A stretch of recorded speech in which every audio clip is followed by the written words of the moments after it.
how far we've come. Gran Turismo has been around pretty much as long as the PlayStation brand itself. A passion project that was started before the PlayStation 1 was even a twinkle in Ken Kutaragi's eye. Kazunori Yamauchi set out his stall to craft the most in-depth, complete and all-encompassing simulated racer yet seen. Even though it landed a few years into the PS1's lifespan in 1997, it delivered on the early promise and the success followed. It is still the most successful franchise within the PlayStation family, over 76 million copies sold.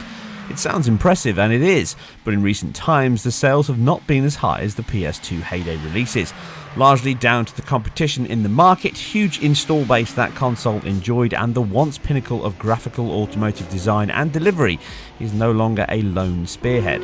Another is the same one that started with the series itself. Milestones being missed. A GT game has never successfully made the launch of a Sony console, even handhelds, and yet again we have the first release for the PS4 in sport almost 5 years after the console's own launch. So long in fact that its own improved machine is already a year old in itself. But this brings a dual aspect to the analysis, as we now have a more powerful console to achieve the aims of the creator from the start. But does this leave base PS4 players with the dirty end of that stick? Let's turn the key and see how she runs.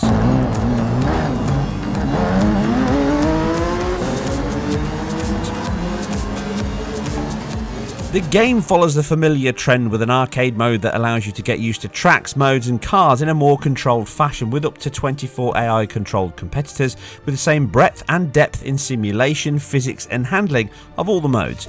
Then the meat of the game, its career mode, is where it all happens. This follows the same trend of earning credits to buy cars, upgrades, perks and such to boost your garage via miles, travels, challenges and other races. As you grow, the selection on offer to fill your garage from the 162 models available in the game, split by classes, extras or unwanted ones that can be sold to get the latest BHP beauty.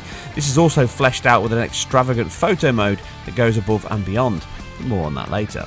The third and final mode is one that was introduced fully in GT5 Prologue and has been gaining ground and attention ever since. Esports are a big thing. This is a mode that gains press coverage and market deals, not to mention prizes. GTSport takes us even further with a fully endorsed FIA Online Racing Championship to competing, along with professional tips and advice from Lewis Hamilton. But no F1 races are in this, but kart races are here, so you can mimic his rise if you so desire. The full suite of 17 tracks and multiple layouts are open to play with, again, up to 20 other cars to race against. This mixes up offline and online portions that do not require PS Plus, only the direct online races require that. With the need to be online at all times a big deal, something affecting many of us in the demo, with saves being synced with the servers, no connection, and you run the risk of losing all your work, but something I will cover in more depth in my full review when I get access to the game. Now, driving aids can be turned on and off, with it making driving almost automatic at its highest level, to chaotic at times on the lowest settings, and some of the rear wheel cars can still be fun to tame.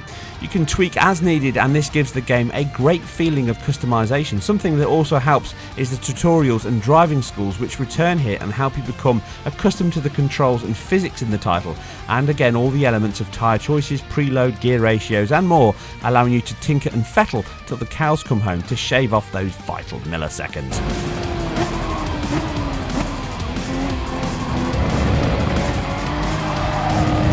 On to the versions then, and the base PS4 is up first. The numbers some may concentrate on are as good as they could be. 1080 and 60 frames per second is the aim, and from my tests, this is smashed almost all the time.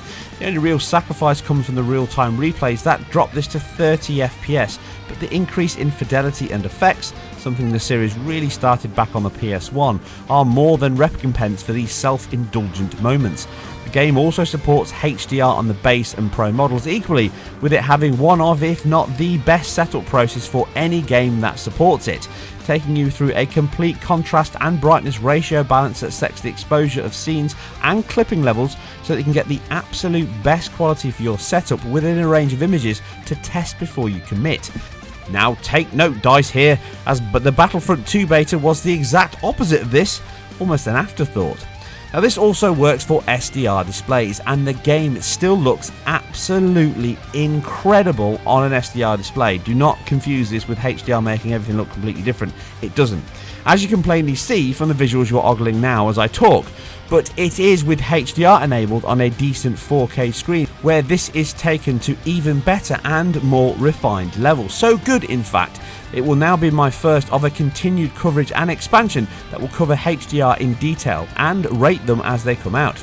Now, as I said before everyone jumped on the bandwagon, HDR about 2 years ago can be more of an upset than 4K itself.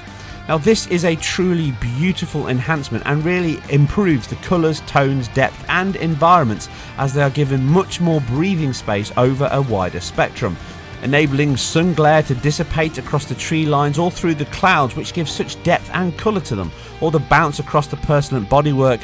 Bloom is also used immaculately here to glimmer from car edges or headlights as racing through the tunnels. These all enhance the Fresnel reaction across cars, tarmac surfaces, upholstered dash or striking vistas alike.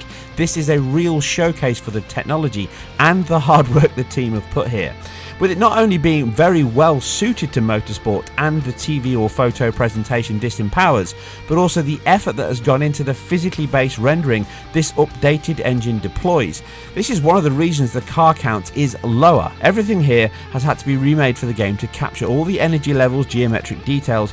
Upporting PS2 or PS3 models would simply ruin the consistency and conviction that every single model has. Going into the skate mode, another photo mode, it allows you to set up some car pornography photography across many real locales, and once placed, tweaked and composited, the results achieved are simply not possible within the real-time action. Having the real light and energy levels from the scene itself mixed with the PBR material system results in an almost perfect synergy, augmenting the CGI into reality. You could be convinced you are looking at a genuine photo. Light bounce and reflections are all at a ray trace level quality, and I can see this being used over the holiday season to sell Sony TVs and maybe even other models in electronic stores across the globe. It really is that good, and the Pro only pushes that further still with high fidelity and LOD across the two modes it ships with.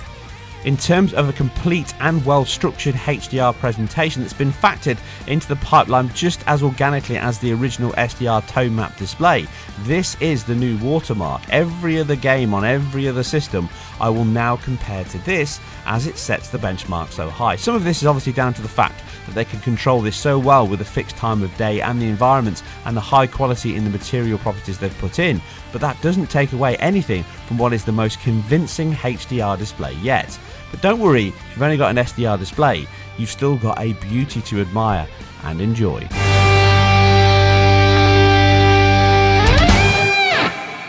So onto the Pro mode then, and the two options that it has. It has a plain PS4 mode, which mimics that right down to the 1080p output. The biggest boost here though comes from frame rates. They're higher and 100% stable in race conditions, with a 60 FPS being carried over to the replays as well. Now these can dip when the screen is filled with geometry, load from cars and subsequent effects all stack on top of each other, but these are very small from my tested sections, and again they do not impact the game itself.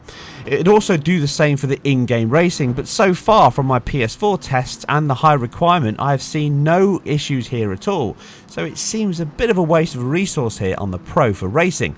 The most likely option, one that I would recommend, is leave the game at 4K and just run the replays at 1080 for 60 FPS. That would be the easiest thing to do. Luckily, it also offers up an additional perk over the base model. Aliasing is improved, with it using a higher level of AA to smooth out the edges and give much less shimmer than the full 4K mode that's available on the Pro also, which I'll touch on in a moment. Motion blur is obviously less obvious in the mode on replays here, as you would expect, due to the higher capture from the doubled replay mode speed. The bokeh sprite sample depth of field also looks to be of a slightly higher resolve here, which is a welcome boost from the extra GPU headroom afforded. But overall, this mode is a small boost over the standard PS4 or the Pro mode in the higher resolution, aside that 60 FPS replay mode, which really allows you to admire the beauty on offer here at such a high refresh rate.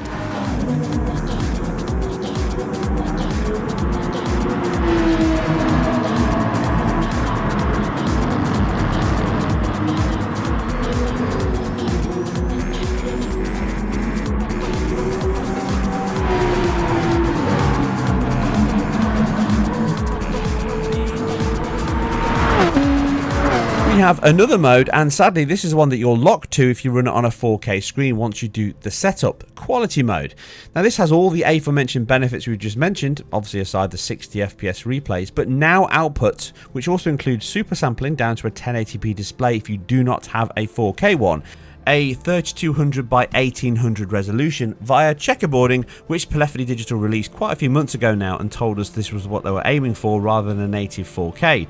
Most likely that would affect the performance just a little bit too much. Now this is the same as we saw with Final Fantasy 15. The benefits carry over to the small details on textures and filtering, which is also improved, and the overall image quality and stability along with the edge shimmer is now dramatically reduced over the other mode and the base model. The extra resolution allows details to be resolved further away from the camera, such as thin objects and models, as does the texture details and normal maps from the road, cars and scenery. Now, due to the near 3 times pixel output increase here, not only is it obviously the best looking version of the lot, but it also comes close to achieving a near native 4K image due to the 64% boost in fill rate. And unless you absolutely want the 60 FPS replays, this is the mode I suggest everyone uses on the Pro, even if you only have a 1080p display. This mode does follow the rest though, with having a pretty much rock solid frame rate from all my tests thus far from the demo. I've not had any dips or any drops in this full 4K mode, so if you do get any, they're going to be very minor and rare. I never found any in the 4K mode, and the replays are also locked to the 30 rate, so they don't dip either. The 60 FPS replay mode though is the one that can have the biggest dips overall, and it's not really an issue as you're only admiring your skills here, but these are the only sections from my tests that drop down from a near faultless 59.9 FPS average. This includes these 60 FPS replay modes. The more important frame rate average is locked across all versions in play at 16.67 milliseconds, and that includes the 95th and 99th percentile stage. This is just what you'd expect from a racing game.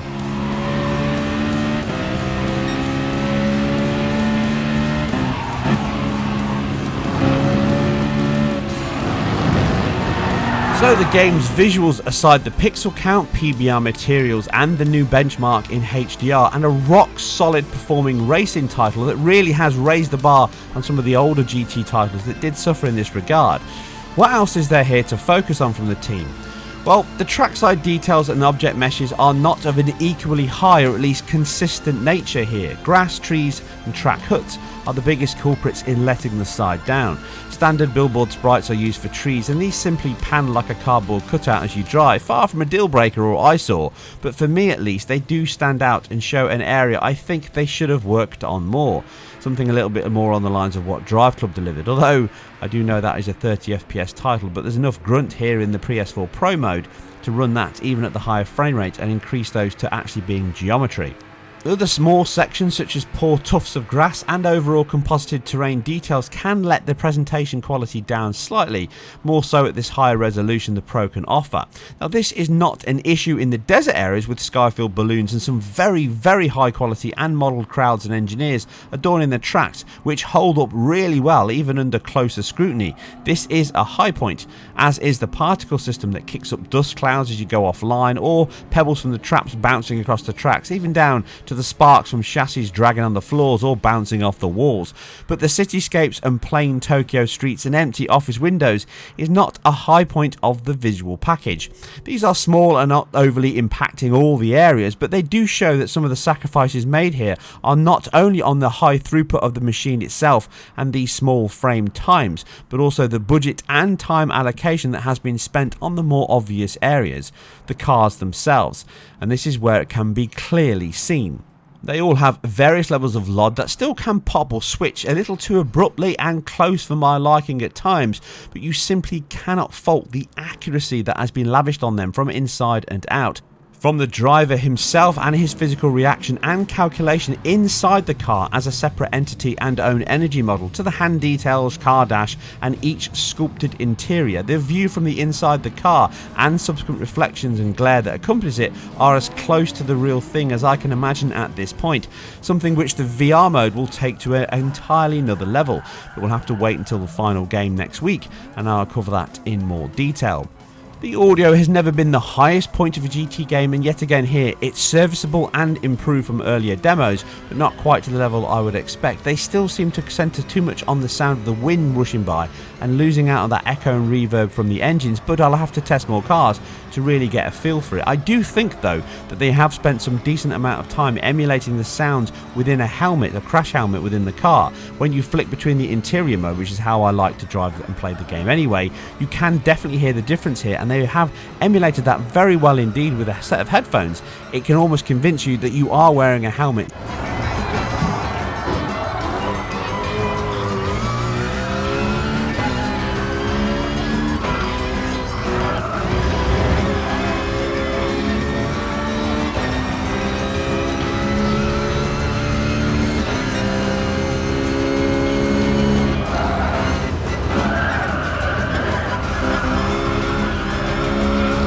Looking forward to a VR test of this title, even if I'll probably get a very sick stomach rather quickly.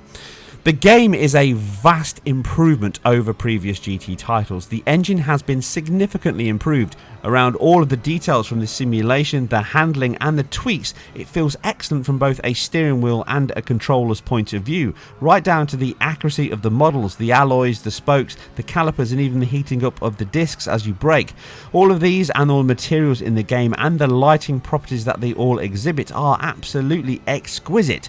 Having fixed times of day and no dynamic weather at this point will obviously anger some, and has Drive Club clearly demonstrating, wetter is always better, but the package and visual presentation as a collective is all the better and more consistent for this. Light is calculated both directly and indirectly across all areas and surfaces, reacting in a way that fools you to its origin at times. Replays allow all this hard work to shine in every possible meaning of the word, as motion blur is brought in across camera and object level with a clean and frequent sample rate, leaving no obvious or unsightly blend issues or banding artifacts, and this just adds to the motorsport feel it captures so impeccably well.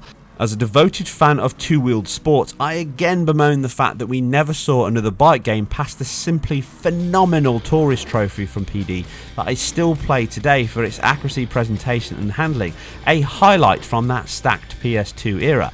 And the thought of a Drive Club like weather pack and bike pack being released later into the game's long lifespan is something I can only hope and bleat about as much as possible. The long rumoured visit to the TT is something that keeps my hopes burning. Another 5-year project or more it may have been, but this short taste from a few-day demo has already convinced me to part with my cash and unlock all the treats it has in store. This is simply one of the best controlling, handling and expansive racing titles I've ever played, and I feel Polyphony have done it yet again. I'll be back with a full in-depth review of the title and any parts that change from this pretty much final release master, and that will of course include the VR pack. And as always, if you enjoyed this or any of my other content on my channel or site, then please like, subscribe and share where appropriate. Right now, it's never been more important than ever, with YouTube simply imploding and killing any chance of a smaller channel like mine even growing to any level. And I've been running this channel now for a few years, and even though I haven't had the success that I thought I would get, that doesn't mean that I haven't greatly influenced many other channels and sites alike. Anyway, you guys and girls take care, race fast, drive hard, and maybe I'll see you on the next one.